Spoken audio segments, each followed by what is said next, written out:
Ladies and gentlemen, it's time to delve into the nitty-gritties of the seminar that is commencing now.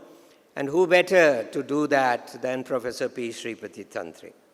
Professor Tantri, as we all know, belongs to the august generation of scholars who are here on the dais, all of whom are historians, but also historians who have made a difference.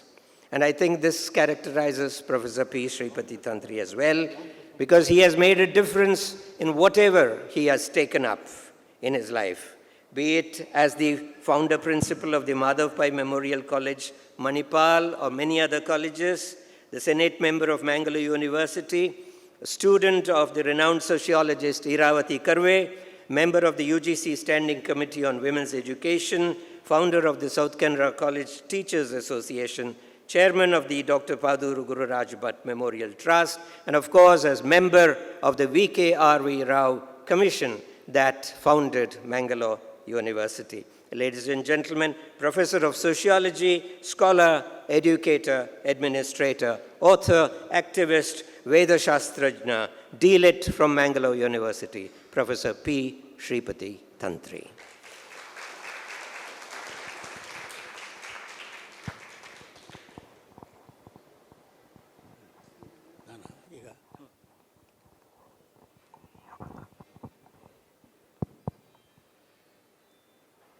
Esteemed guests of today, Dr. Vikram Sampath, and also Surendranath Bopparaju, who is an authority on the temples. I can say that he is the number one scholar who has exhaustively studied and written about the temples in the nation, in our country, and temples in the East as well as in the West also. It's a very comprehensive work that he has done, and that is the reason why he was particularly invited to be here, because Dr. P. Gururaj Bhatt was known as a historian of temples of the coastal Karnataka throughout. So we thought that it is quite pertinent that we invite him to address you regarding the work that he has done. And Dr. Vikram Sampath, I need not say more. He is already known to all of you. He is a name by itself. And when I said that Dr. Vikram Sampath will be here, it is for that precise reason a lot of people have turned out today, because he is the icon in our Google. So we are lucky to have both of them being here, and also one more person who that K.K. Mohammed, Sri K.K. Mohammed. He was to join us early in the morning, but he was not able to be present because of some appointment with the Prime Minister in Bhopal, and he will be joining today within an hour or so. He has to fly from Bangalore from morning, and he will be reaching here by about 11 o'clock.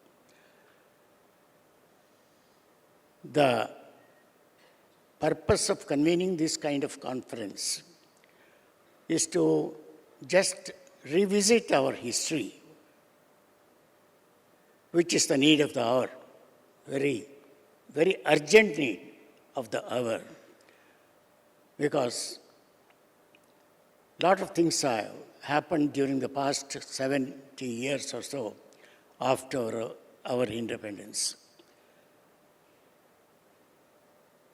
I regret to say that the kind of history that we teach to our younger generation is not history. It's a kind of ideology being thrust on your head and change your mindset, which will not be so functional for the development of the nation and It is not a knowledge that we are giving, a knowledge that is the factual knowledge of the past. And many of the factual knowledge part of the past was purposely or without any purpose, they were hidden. They are to be brought out now. And I am especially telling to our students that you should take up very seriously the kind of talk that we are going to listen today through Vikram Sampath, who has a lot of things to give to you. Unfortunately, after independence, we continue to be not free in regard to the pursuit of knowledge. And there was a deliberate attempt of changing our mindset to certain political intentions from the beginning of the independence period. I can tell you, I hope the students are able to understand, because some request has come to me that I should speak in Kannada. Of course, I can change to Kannada if you kindly permit me. ಪ್ರಿಯ ವಿದ್ಯಾರ್ಥಿಗಳೇ, ಮುಖ್ಯವಾಗಿ ಇವತ್ತು ನಿಮ್ಮನ್ನೆಲ್ಲ ಕರೆದದ್ದು ಯಾಕೆ ಅಂತಂದರೆ, ವಿಶೇಷವಾಗಿ ನಾವು ನಮ್ಮಂಥ ಹಿರಿಯರಿಗಿಂತಲೂ ಹೆಚ್ಚಾಗಿ ಇದರ ಪ್ರಯೋಜನ ನಿಮಗೆ ಸಿಗಬೇಕು ಅಂತನ್ನುವಂಥ ದೃಷ್ಟಿಯಿಂದ ಕೆಲವು ಕಾಲೇಜುಗಳಿಂದ ನೀವೆಲ್ಲ ಬಂದಿದ್ದೀರಿ ಆಸಕ್ತಿಯಿಂದ. ಒಂದು ವಿಚಾರವನ್ನು ನಿಮಗೆ ಸ್ಪಷ್ಟಪಡಿಸಬೇಕಾಗತ್ತೆ. ಇವತ್ತಿಗೆ ನಾವು ಹೇಳುವಂಥ ಕ್ಲಾಸ್ ರೂಮ್ನಲ್ಲಿ ಹೇಳಿಕೊಡುವಂಥ ಇತಿಹಾಸ ಅದು ನಿರ್ದುಷ್ಟವಾದ, ವಸ್ತುನಿಷ್ಠವಾದ ಹಿಂದಿನ ಚರಿತ್ರೆಯೇ ಅಲ್ವೇ ಅಂತನ್ನುವಂಥದ್ದು. ಯಾಕೆ ಅಂತಂದರೆ ಚರಿತ್ರೆ, ಅದನ್ನು ನಾವು ಚರಿತ್ರೆ ಅಂತ ಹೇಳೋದಿಲ್ಲ, ಇತಿಹಾಸ ಅಂತ ಹೇಳ್ತೇವೆ. ಹಾಗಿತ್ತು ಹಾಗೇ ಹೇಳಬೇಕು. ಅದು ಹೇಳ್ತಾ ಇಲ್ಲ ನಾವು, ನನ್ನನ್ನು ಸೇರಿಸ್ಕೊಂಡು ಇವತ್ತಿಗೆ ಅದನ್ನು ನಾವು ವಿಶ್ವವಿದ್ಯಾಲಯಗಳಲ್ಲಿ ಹೇಳ್ತಾ ಇಲ್ಲ ಸರಿಯಾಗಿ. ಇದನ್ನು ಸರಿಯಾಗಿ ಅಧ್ಯಯನ ಮಾಡಿದವರಿಗೆ ಗೊತ್ತಾಗುತ್ತೆ. ಈ ಭಾರತದಲ್ಲಿ ಸ್ವಾತಂತ್ರ್ಯ ಸಿಕ್ಕಿದ ಅನಂತರ ಕೇವಲ ಒಂದು ಪಟ್ಟಿಯನ್ನು ನೀವು ಗಮನಿಸಿದರೆ ಗೊತ್ತಾಗುತ್ತೆ, ಅಲ್ಲಿಂದ ನಮ್ಮ ಕೇಂದ್ರ ಸರ್ಕಾರದ ಶಿಕ್ಷಣ ಸಚಿವರು ಯಾರಾಗಿದ್ದರು ಅಂತನ್ನುವಂಥದ್ದು. 1947 ನಂತರ 77 ತನಕ series of the education ministers were not of a particular community. Why it is so? You have to ask. ಅಲ್ಲಿಂದ ಶುರುವಾಯಿತು. ಮೌಲಾನಾ ಆಜಾದ್ನಿಂದ ಹಿಡಿದು ಹುಮಾಯೂನ್ ಕಬೀರು, ನೂರುಲ್ ಹಸನ್ನು, ಫಕ್ರುದ್ದೀನ್ ಅಲಿ ಅಹಮದು, ಸೀರೀಸ್. ಯಾಕೆ ಇದನ್ನು ಮಾಡಿದರು ಅಂದರೆ ಅದಕ್ಕೆ ಯಾವುದೋ ಒಂದು ಉದ್ದೇಶ ಇತ್ತು. ಆ ಉದ್ದೇಶ ಅವರಿಗೆ ಸರಿಯಾಗಿ ಕಂಡಿರ್ಬೋದು, ಆದರೆ ನಾವು ಮಾತ್ರ ಅದರಿಂದಾಗಿ ತುಂಬ ವಂಚಿತರಾಗಿದ್ದೇವೆ. ನಮ್ಮದನ್ನು ನಾವು ನೋಡ್ಕೊಳ್ಳಿಕ್ಕೆ ನಮಗೆ ಸಾಧ್ಯ ಆಗಲಿಲ್ಲ, ನಮ್ಮದನ್ನು ನಾವು ತಿಳ್ಕೊಳ್ಳಿಕ್ಕೆ ಸಾಧ್ಯ ಆಗಲಿಲ್ಲ. ಉಳಿದ ರಾಷ್ಟ್ರಗಳಿಗೆ ಈ ಸಮಸ್ಯೆ ಇಲ್ಲ, ಅವರಿಗೆ ಇತಿಹಾಸ ಹೆಚ್ಚಿಂದಿಲ್ಲ. ಈಗ ಉದಾಹರಣೆಗೆ ಅಮೇರಿಕಕ್ಕೆ ಹೋದರೆ ನಿಮಗೆ ಅವರಿಗೆ ಅಲ್ಲಿದ್ದು ನೇಟಿವ್ಸ್ನ ಇತಿಹಾಸವೇ ಅಗತ್ಯ ಇಲ್ಲ. ಯಾಕೆಂತಂದರೆ ಅವರನ್ನು ಸದೆ ಬಡಿದು ಅವರನ್ನು ಆದಷ್ಟು ಅವರ ಸಂತಾನವನ್ನು ನಾಶ ಮಾಡಿ ಮತ್ತು ಅವರನ್ನು ಗುಲಾಮರನ್ನಾಗಿ ಮಾಡಿಕೊಂಡು ತಮ್ಮ ಪಾಶ್ಚಾತ್ಯ ರಾಷ್ಟ್ರಗಳ ಇತಿಹಾಸವನ್ನು ಅಲ್ಲಿಗೆ ಹೇರಿದವರು. ಹಾಗಾಗಿ ಅವರಿಗೆ ಇತಿಹಾಸದ ಅಗತ್ಯ ಇಲ್ಲ. ಆದರೆ ಇಡೀ ಜಗತ್ತಿನಲ್ಲಿ ಪ್ರಾಯಶಃ ಭಾರತದಷ್ಟು ದೀರ್ಘಕಾಲದ ಒಂದು ಇತಿಹಾಸ, ಸಾಂಸ್ಕೃತಿಕ, ಸಾಮಾಜಿಕ, ಧಾರ್ಮಿಕ ಇತಿಹಾಸ, ಅದು ಅಲ್ಲದೆ ಈಸ್ಥೆಟಿಕ್ಸ್ ಅದರದ್ದು ಕೂಡ ಯಾವುದು ನಮಗೆ ಅದು ಯಾವುದು ಮುಖ್ಯವಾಗಿತ್ತೋ ಅದನ್ನು ನಾವು ನಮ್ಮ ಮಕ್ಕಳಿಗೆ ಕೊಡಲಿಲ್ಲ. ಅದನ್ನು ನಾವು ನೇಪಥ್ಯಕ್ಕಿಟ್ಟು ಕೇವಲ ನಮಗೆ ಬೇಕಾದಂಥ ರಾಜಕೀಯ ಇತಿಹಾಸವನ್ನು ಮಾತ್ರ ತುರ್ಕಿಗೊಟ್ಟಿದ್ದೇವೆ. ಅದನ್ನು ನಿಮಗೆ ನಾವು ಕೊಡ್ತಾ ಇದ್ದೇವೆ. ನಿಮ್ಮ ಪಠ್ಯದಲ್ಲಿ ಇವತ್ತಿಗೆ ನೋಡಬೇಕಾದ್ರೆ ಮಿಡೀವಲ್ ಹಿಸ್ಟ್ರಿಗಿಂತ ಹಿಂದಕ್ಕೆ ಹೋಗೋದಿಲ್ಲ ನಾವು, ಅದಕ್ಕಿಂತ ಕ್ರಿಸ್ತ ಪೂರ್ವಕ್ಕೆ ನಾವು ಹೋಗೋದಿಲ್ಲ. ಕ್ರಿಸ್ತ ಪೂರ್ವಕ್ಕೆ ಹೋದರೆ ಕೇವಲ ಅಶೋಕನಿಂದ ಪ್ರಾರಂಭ ಮಾಡ್ತೀವಿ. ಆದರೆ ಇದೇ ಅಶೋಕನ ಕಾಲದಲ್ಲೇ, ಅಶೋಕನ ನಂತರ ಒಂದು 2-3 ತಲೆಮಾರು ಮೌರ್ಯರ ಕಾಲದ್ದು, ಅಲ್ಲಿ ಬಂದಾಗ ಬಿಂದುಸಾರ ನದಿಯ ಕಾಂಟ್ರಿಬ್ಯೂಷನ್ ಇತ್ತು. ಅದರ ನಂತರ ಇದು ಅದು ಪೂರ್ವದ್ದು ಬಿಂದು ಸಾರನದ್ದು ಏನು, ಆಮೇಲೆ ಚಂದ್ರಗುಪ್ತನದ್ದು. ಉದಾಹರಣೆಗೆ ಚಂದ್ರಗುಪ್ತನಷ್ಟು ದೊಡ್ಡ ರಾಜ ಅಶೋಕ ಅಲ್ಲ. ಯಾಕೆ ಅಶೋಕನ ನಾವು ಎತ್ತಿ ಕಟ್ಟಿದ್ವು ಅಂತಂದರೆ ಅಶೋಕ ಬೌದ್ಧ ಧರ್ಮಕ್ಕೆ ತಿರುಗಿದ ಅಂತ ಅಂದ್ಕೊಂಡು, ಅದು ಉದ್ದೇಶ ಇತ್ತು, ಮೂಲ ಉದ್ದೇಶ. ಅಂದರೆ ಎ ಕೌಂಟರ್ ಕಲ್ಚರನ್ನು ಅವನು ಪ್ರಮೋಟ್ ಮಾಡ್ತಾನೆ. ಆದರೆ ನಿಜವಾಗಿ ಅದು ಬುದ್ಧಿಸಮು ಕೌಂಟರ್ ಕಲ್ಚರು ಅಲ್ಲ, ಅದು ರಿಲಿಜನು ಅಲ್ಲ, ಅದು it's A part of Hinduism. ಅದು ಪ್ಯಾರಲಲ್ ಆಗಿ ಒಂದು ಸಿದ್ಧಾಂತವನ್ನು ಬೆಳೆಸ್ಕೊಂಡದ್ದು. ಅಂಥದ್ದನ್ನು ಟ್ರಸ್ಟ್ ಮಾಡಲಿಕ್ಕೋಸ್ಕರ ಅಶೋಕನ ಮೇಲಕ್ಕೆ ಎತ್ತಿ ಹಿಡಿದು. ಅದಕ್ಕಿಂತಲೂ ಹೆಚ್ಚು ನಮ್ಮ ದಕ್ಷಿಣ ಭಾರತದ್ದು ಚೋಳ ರಾಜ್ಯದ ಇತಿಹಾಸ ಎಷ್ಟು ನಮ್ಗೆ ಗೊತ್ತಿದೆ. ಚೋಳರು ಕಾವೇರಿ ನದಿಯಿಂದ ಹಿಡಿದು ಅಲ್ಲಿ ಅಫ್ಘಾನಿಸ್ತಾನ ತನಕ ಹೋಗಿದ್ರು. ಅವರು ಅಷ್ಟು ದೊಡ್ಡ ಸಾಮ್ರಾಜ್ಯವನ್ನು ಕಟ್ಟಿದರು. ಆಮೇಲೆ ಬಾದಾಮಿ ಚಾಳುಕ್ಯರದ ಇತಿಹಾಸ ಎಷ್ಟು ಗೊತ್ತಿದೆ ನಮಗೆ. ಅದೇ ರೀತಿ ದಕ್ಷಿಣ ಭಾರತದ್ದು ಎಷ್ಟೋ ವಿಚಾರಗಳನ್ನು ನಾವು ಬಿಟ್ಬಿಟ್ಟಿದ್ದೇವೆ. ಆಮೇಲೆ 7 ವಂಡರ್ಸ್ ಆಫ್ ದ ವರ್ಲ್ಡ್ ಅಂತ ಹೇಳುವಾಗ ತಾಜ್ ಮಹಲ್ ಒಂದು ಹೇಳ್ತೇವೆ. ತಾಜ್ ಮಹಲ್ನ 100 ಪಟ್ಟು ಹೆಚ್ಚು ಕಲಾ ನೈಪುಣ್ಯವನ್ನು ತೋರಿಸಿದಂಥದ್ದು, ನಮಗೆ ಆಶ್ಚರ್ಯವನ್ನು ಉಂಟು ಮಾಡುವಂತಹ ಈ ಟೆಂಪಲ್ ಸ್ಟ್ರಕ್ಚರ್ಸು ನಾವು ದಕ್ಷಿಣ ಭಾರತದಲ್ಲಿ ನೋಡ್ತೇವೆ.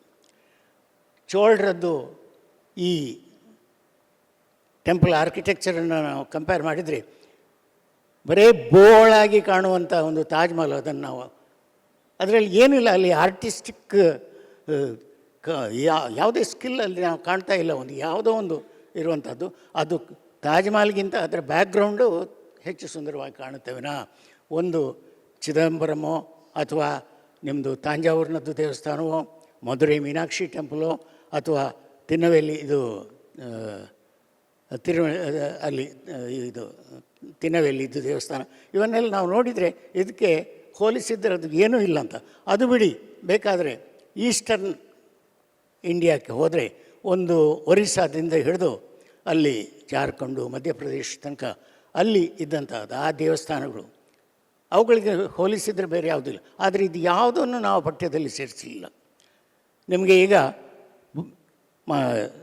ಸುರೇಂದ್ರನಾಥ್ ಭೂಪರಾಜು ಅದರ ವಿಚಾರವನ್ನು ಹೇಳ್ತಾ ಇದ್ದಾರೆ. ಅದರಲ್ಲಿ ನೀವು ತಿಳ್ಕೊಳ್ಬೋದು. ಇದು ಎಲ್ಲ ನಮ್ಮ ಕಲಿಸಲಿಲ್ಲ, ಇದು ನಮ್ಮ ಭಾರತದ್ದ ಅಂತ ನಮಗನ್ನಿಸ್ತದೆ.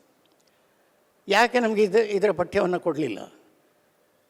ಅದೂ ಅಲ್ಲದೆ ಅನೇಕ ವಿಚಾರಗಳು ನಾವು ವಂಚಿತರಾಗಿದ್ದೇವೆ. ಒಂದು ನಿರ್ದಿಷ್ಟ ಉದ್ದೇಶಕ್ಕೋಸ್ಕರ ಇದು ನಮ್ಮ ಇತಿಹಾಸದ ಪಠ್ಯವನ್ನು ಬರೆದಿದ್ದರು. ನಾನೇ ಸ್ವತಃ ನನ್ನ ಅನುಭವದಲ್ಲಿ ಕಂಡದ್ದು 1986 ರಾಜೀವ್ ಗಾಂಧಿಯವರ ಕಾಲದಲ್ಲಿ ಈ ಶಿಕ್ಷಣವನ್ನು ಮತ್ತೆ ಪುನರ್ನಿರ್ಮಾಣ ಮಾಡಬೇಕು ಅಂತನ್ನುವಂಥದ್ದು ಒಂದು ಸಮಿತಿ ಮಾಡಿದರು. ಅದು NEP ನ್ಯಾಷನಲ್ ಎಜುಕೇಷನ್ ಪಾಲಿಸಿ 1986. ಪುಣ್ಯವಶಾತ್ ನಾನು ಅದರದ್ದು ಒಂದು ಆ್ಯಕ್ಷನ್ ಕಮಿಟಿಯ ಒಬ್ಬ ಸದಸ್ಯನಾಗಿದ್ದೆ. ಆಗ ನಮಗೆ ಕೊಟ್ಟಂಥ ಇನ್ಸ್ಟ್ರಕ್ಷನ್ಸ್ ಏನು ಅಂತ ಗೊತ್ತಾದರೆ ನೀವು ನಂಬಲಿಕ್ಕಿಲ್ಲ. ಅದು ಅಲ್ಲಿ ಇದ್ದದ್ದೆಲ್ಲರೂ ಕೂಡ ಒಂದು ನಿರ್ದಿಷ್ಟ ಕಮ್ಯುನಿಟಿಯವರು ನಮ್ಮ ತಲೆ ಮೇಲೆ ಕೂತವರು. ಅಲ್ಲಿದ್ದು ವೈಸ್ ಚಾನ್ಸಲರ್ ಆಗಲಿ UGC ಮೆಂಬರ್ಸ್ ಆಗಲಿ ಇದ್ದದ್ದು. ಅವರ ಉದ್ದೇಶ ಏನು ಅಂತನ್ನುವಂಥದ್ದನ್ನು ನಾನು ಕಣ್ಣಾರೆ ಕಂಡವ, ಅದರಲ್ಲಿ ಭಾಗವಹಿಸಿ ನೋಡಿದವ. ಹಾಗಾಗಿ ಒಂದು ಉದ್ದೇಶಪೂರ್ವಕವಾಗಿ ಈ ಇತಿಹಾಸವನ್ನು ನಾವು ಬರೆದದ್ದನ್ನು ನಮ್ಮ ವಿದ್ಯಾರ್ಥಿಗಳಿಗೆ ಕೊಟ್ಟಿದ್ದೇವೆ. ಆಮೇಲೆ ಅದನ್ನೇ ಕಲಿತಂಥ ಜನರು ಅದೇ ಮೈಂಡ್ ಸೆಟ್ನಿಂದ ನಾವು ಮುಂದಿನ ಜನ್ರೇಷನ್ ತಯಾರಾಗಿದೆ. ಬದಲಾವಣೆ ಆಗಲಿಲ್ಲ. ಹೆಚ್ಚಿನವರಿಗೆ ನಾನು ಈ ಮಾತನ್ನು ಹೇಳುವಾಗ ನೀವು ಒಪ್ಪದೇ ಇರ್ಬೋದು, because you are the products of that kind of education today. Therefore many of you people may not agree of it. ಇಂಥದ್ದು ಈ ಸನ್ನಿವೇಶದಲ್ಲಿ it is necessary that it is our right to know our past, our ancestors and their contribution today. And this kind of revolutionary approach is necessary today, and our posterior generation should be changed with their mindset of they should be totally Indo-centric, not Eurocentric or any other thing for that matter. So with this intention, keeping in mind to take up very seriously to revisit the past and rewrite, if necessary, the history of our nation, and there will be no better person to appraise you of these things than Vikram Sampath in this regard. So that was why he is invited, particularly in spite of his many other engagements. It's very difficult to catch him. We tried a lot to contact him, but we were not able to. It is through his secretary we would be able to have a link. That's all. So anyway, we are kind enough, we are grateful that he was kind enough to be here with you to tell about what happened in our country regarding this university education. And let me tell you, there are two subjects that are of most importance for a nation among the humanities, living science. That is, one is philosophy. And no university is teaching philosophy today. Though India is known for its great philosophy, no philosophy of the world can be compared to Indian philosophy. And how many of us know about what are the different darshanas of our country? Shat darshana andre ಏನು? ಇಲ್ಲಿಯದ್ದು ಈ ಧಾರ್ಮಿಕ ಪ್ರಕಾರಗಳು ಯಾವುವು? Religion ಅದು ಪ್ರಕಾರಗಳು ಯಾವುವು? ಬುದ್ಧಿಸಮು, ಜೈನಿಸಮು, ಆಜೀವಿಕರು ಇತ್ಯಾದಿ, ಇವುಗಳಲ್ಲಿರುವಂಥ ವ್ಯತ್ಯಾಸ ಏನು? ಅದನ್ನು ಕಳಿಸುವಾಗಲೂ ಕೂಡ ಉದ್ದೇಶಪೂರ್ವಕವಾಗಿ ಬುದ್ಧಿಸಮನ್ನು ಸನಾತನ ಧರ್ಮಕ್ಕೆ ಎದುರಾಗಿ ಎತ್ತಿ ಕಟ್ಟುವಂಥ ಗ್ರಂಥಗಳೇ ನಮಗೆ ಸಿಗೋದು. ಅದರ ಒಟ್ಟಿಗೆ ಕೆಲವರು ಜನರು ಸೇರಿಕೊಂಡಿದ್ದಾರೆ. ಯಾಕಂದರೆ ಒಂದು ಕಡೆ ಇವರ ಉದ್ದೇಶ ಏನು ಅಂತಂದರೆ ಬೇರೆ ಬೇರೆ ಕೋಮುಗಳು ಒಟ್ಟಾಗಿರಬೇಕು ಅಂತನ್ನುವಂಥದ್ದು ಹೇಳ್ತಾರೆ ವಿನಃ ಬೇರೆ ಬೇರೆ ಜಾತಿಗಳು ಒಟ್ಟಾಗಿ ಮೇಲು ಕೀಳು ಇದು ಒಟ್ಟಾಗಿರಬಾರ್ದು, ಇದು ಬೇರೆ ಆಗಿರಬೇಕು. ಎಲ್ಲ ಸಾಹಿತ್ಯಗಳು ನಮ್ಮದು ಉದಾಹರಣೆಗೆ ಅದರ ಪರಿಣಾಮ ಏನಾಗಿದೆ ಅಂತಂದರೆ ತಮಿಳುನಾಡು ನಾವು ಭಾರತಕ್ಕೆ ಸೇರಿದವರಲ್ಲ ಅಂತ, ನಮ್ಮ ಸಂಸ್ಕೃತಿಯೇ ಬೇರೆ ಅಂತ. ಈ ರೀತಿಯ ಡಿವಿಸಿವ್ ಪಾಲಿಸಿ ಇದರಲ್ಲಿ ಬರೆದಂಥದ್ದು ಇಂಥದ್ದೆಲ್ಲ ನಮಗೆ ಬರ್ತದೆ, ನಮ್ಮ ತಲೆಗೆ ತುರುಕ್ತಾ ಇದ್ದಾರೆ. ಆದರೆ ನಮ್ಮ ದರ್ಶನ ಇದನ್ನು ಎಷ್ಟು ದೊಡ್ಡದು ನಮ್ಮ ಈ ಭಾರತ ಅಂತನ್ನುವಂಥ ಅದನ್ನು ಹೇಳಬೇಕಾದ್ರೆ ಯಾರೋ ಹೊರಗಿನವರು ಹೇಳಬೇಕಾಗತ್ತೆ. ಉದಾಹರಣೆಗೆ ವಿಲ್ ಡ್ಯುರಾಂಟಿಂದ ಒಂದು ಪುಸ್ತಕ ಓದಿ ನೀವು. ಇತಿಹಾಸದಲ್ಲಿ ಅತ್ಯಂತ ಶ್ರೇಷ್ಠವಾದ ಒಂದು ಕೃತಿ ಅಂತಂದರೆ, ಜಗತ್ತಿನ ಎಲ್ಲ ಇತಿಹಾಸಗಳನ್ನು ತಿಳಿಸೋ ಅಂಥ ಒಂದು ಕೃತಿ ಅಂತಂದರೆ story of civilisation of will Durant. ಅದರಲ್ಲಿ ಆ ಭಾರತದ ಬಗ್ಗೆ ಅವನು ಎಷ್ಟು ಹೇಳ್ತಾನೆ ಅಂತಂದರೆ, ಇದು ಜಗತ್ತಿಗೆ ಒಂದು ತಾಯಿ, ಇದು ಜಗತ್ತಿಗೆ ಒಂದು ತಂದೆ, ಎಲ್ಲ ವಿಚಾರಗಳಲ್ಲಿ ಅಂತ ಹೇಳ್ಕೊಂಡು ಒಂದೊಂದೇ ಹೇಳ್ಕೊಂಡು ಹೋಗ್ತಾ ಇದ್ದಾನೆ. ಆದರೆ ಅದನ್ನು ಹೇಳಿದರೆ ಉಳಿದವರು ಅದನ್ನು ಒಪ್ಪೋದಿಲ್ಲ, ನಮ್ಮವರು ಒಪ್ಪೋದಿಲ್ಲ ಅದನ್ನು. ಯಾಕೆಂತಂದರೆ ಆ ವಿಲ್ ಡ್ಯುರಾಂಟನ್ನು ಟೀಚ್ ಮಾಡಬಾರ್ದು ಅಂತಲೇ ಕೆಲವು ವಿಶ್ವವಿದ್ಯಾಲಯಗಳಲ್ಲಿ ಹೇಳಿದ್ದಾರೆ. ಆಮೇಲೆ 1947ಕ್ಕಿಂತ ಪೂರ್ವದಲ್ಲಿ ಬರೆದಂಥ ಇತಿಹಾಸಕಾರರನ್ನೆಲ್ಲ ಬದಿಗೆ ಸರಿಸಿದರು ನಮ್ಮ ಪಠ್ಯದಲ್ಲಿ. ಉದಾಹರಣೆಗೆ ಡಾಕ್ಟರ್ ಮುಜುಮ್ದಾರರದ್ದು ಗ್ರಂಥ, ಆಮೇಲೆ ಭಾರತೀಯ ವಿದ್ಯಾಭವನರು ಪ್ರಕಟಿಸಿದಂಥ ಅನೇಕ ಗ್ರಂಥಗಳು ಕೆ ಮುನ್ಷಿಯವರ ನೇತೃತ್ವದಲ್ಲಿ. ಇದು ಎಲ್ಲವನ್ನು ಉದ್ದೇಶಪೂರ್ವಕವಾಗಿ ಹಿಂದಕ್ಕೆ ಸರಿಸಿ 3 ವಿಶ್ವವಿದ್ಯಾಲಯಗಳು ಇದರಲ್ಲಿ ಪಾತ್ರವಹಿಸುವ ಹಾಗೆ ಮಾಡಿದ್ದಾರೆ. ಒಂದು ಜಮಿಯಾ ಮಿಲಿಯಾ, ಅಲಿಗರ್ ಯೂನಿವರ್ಸಿಟಿ, JNU. ನೇರವಾಗಿ ಹೇಳ್ತೇನೆ ನಾನು, ನಮ್ಗೆ ಹಕ್ಕಿದೆ, ನಮ್ಗೆ ಅಧಿಕಾರ ಇದೆ ಅದನ್ನು ಹೇಳುವಂಥದ್ದು. ಇಲ್ಲಿ ಅವರಿಗೆ ಪಠ್ಯವನ್ನು ಬರೀಲಿಕ್ಕೆ ಕೊಟ್ಟರು.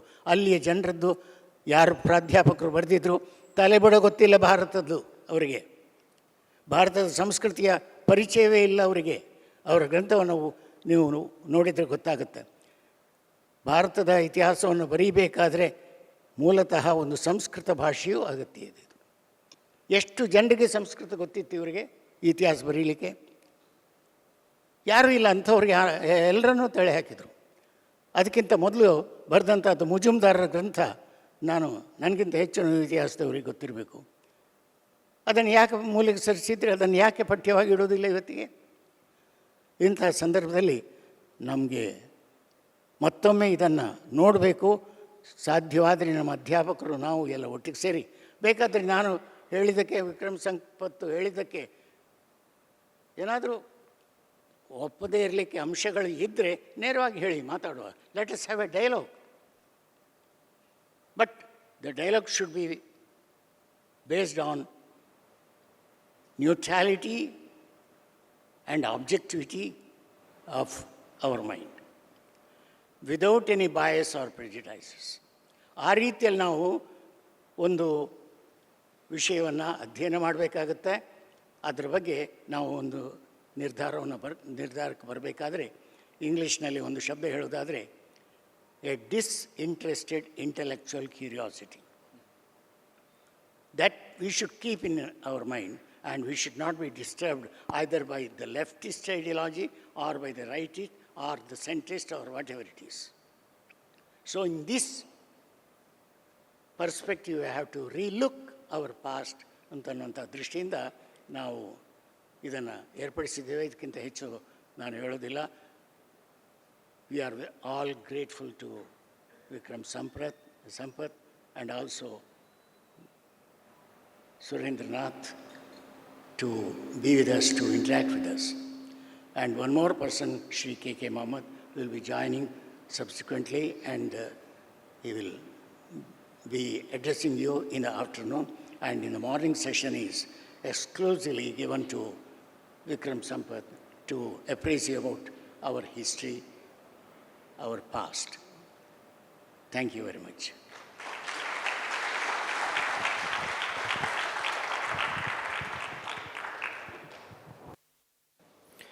We have received the historian's wisdom from Professor P. Sripati Tantri.